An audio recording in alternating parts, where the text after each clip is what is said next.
me ask for some dating advice from Jordan Peterson. How do you find, on that topic, the love of your life? That's a good question. I was asked that multiple times on my tour. 3 times in a row, in fact, because we asked people to use this Slido gadget. That's a popular question? To vary. It always came up to the top. And I got asked that 3 times in a row, and I didn't have a good answer. And then I thought, why don't I have a good answer? I thought, oh, I know why. Because that's a stupid question. So why? Yeah. Why? Because it's putting the cart before the horse. Here's the right question.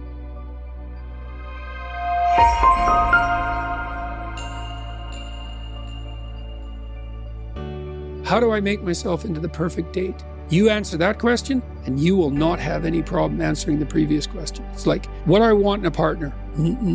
If I offered everything I could to a partner, who would I be? You work on that. Ask that question. Just ask. Just ask yourself, okay, I have to be the person that women would want. Okay, what do they want? Clean. That's not a bad start. Reasonably good physical shape.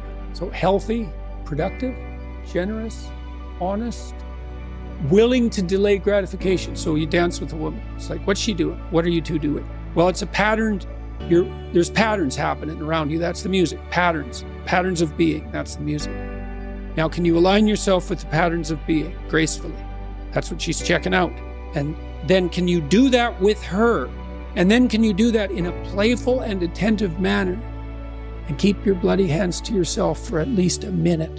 And so, can you dance in a playful manner? It's like you can go through this in your imagination. And you'll know.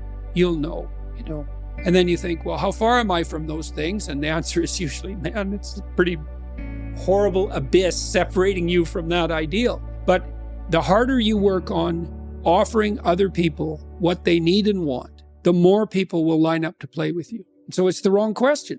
It's like, how can I be the best partner possible? And then you think, well, if I do that, people will just take advantage of me. And that's the non-naive objection, right? Because the naive person's think, well, I'll be good and everyone will treat me right. It's like the cynic says, no, I'll be good and someone will take me out.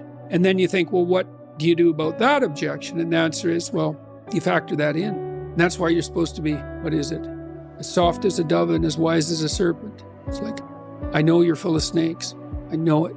Maybe I know it more than you do, but we'll play anyways. And take the risk anyway. That's right. Voluntarily, right? It's like, and what's so cool about that is that even though the person you're dealing with is full of snakes, if you offer your hand in trust and it's real, you will evoke the best in them. Yeah. And that's true. Even I've dealt with people who are pretty damn criminal and pretty psychopathic and sometimes dangerously so. And you tread very lightly when you're dealing with someone like that, especially if they're intoxicated. And even then, your best bet is that alert trust. It's the only thing I know that, like, I had one client who was he was a paranoid psychopath. That's a bad combination. He was a bad guy, man. He had like 4 restraining orders on him. And restraining orders don't work on the sort of people that you put restraining orders on. And he used to be harassed now and then by, a bureaucrat in a bank with delusions of power. And he would say to them, he used to kind of act this out to me when I was talking to him. He'd say, I'm going to be your worst nightmare. And he meant it. And he would do it. He had this obsessional, psychopathic vengeance that was just like right there, paranoid to the hilt. And paranoid people are hyper acute. So they're watching you for any sign of deceit or manipulation. And they're really good at it because they're 100% that's what paranoia is. It's 100% focus on that. And even under those circumstances, if you step carefully enough, you can avoid the acts. That's a good thing to know if you ever meet someone truly dangerous.